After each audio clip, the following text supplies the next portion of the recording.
আমি ছোটোখাটো ফল যেমন আঙুর ফল ধরুন বা স্ট্রবেরি ব্লুবেরি সহ চেরি ধরুন, এ ধরনের ফ্রুটসগুলি না যেগুলি ছোট এবং পানি দিয়ে ধোয়ার পরে আমরা এমনিতেই মুখে তুলে খেয়ে ফেলি, বা ধরুন কাঁচামরিচ আমরা যখন খাবারের সাথে খাই। সো আমার একটি সমস্যা হতো যে পেটে গণ্ডগোল দেখা দিত এবং আমি বুঝতে পারতাম না যে কী ব্যাপারটা আসলে হয়েছে। আঙুর ফল কিনে আনতাম, সেগুলি খেতাম, একটু ধুয়ে নিতাম, ভালো করেই ধুয়ে নিতাম, কিন্তু তারপরেও পেটে ব্যথা করতো।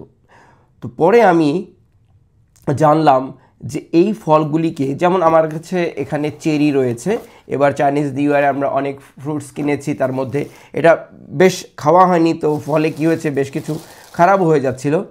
সো এই ফলগুলি এভাবে যদি আমরা খাই তাহলে এর মধ্যে অনেক মাইক্রোব বা ব্যাকটেরিয়া কিন্তু থাকে যেগুলি ভালোভাবে পানিতে পরিষ্কার হয় না।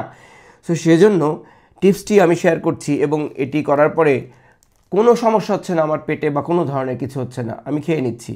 সেটা হচ্ছে একটি বাটিতে পানি নিয়ে তার পানির মধ্যে ভেজাতে হবে এবং ভিজাতে হবে ভিনেগারের সাথে। আমি এটা করে দেখাচ্ছি, অবশ্য বললেও আপনারা পারতেন, বাট রাইট।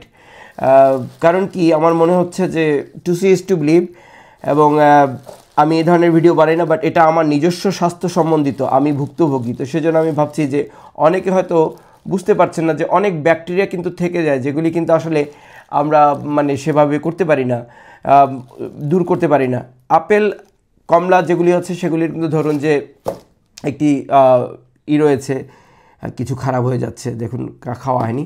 সো তখন ধোয়া যায়, আপেল ধোয়া যায় বা আপেলকেও করা যেতে পারে, কিন্তু এই ছোটোখাটো ফলগুলি কিন্তু আসলে ধোয়া খুবই মুশকিল।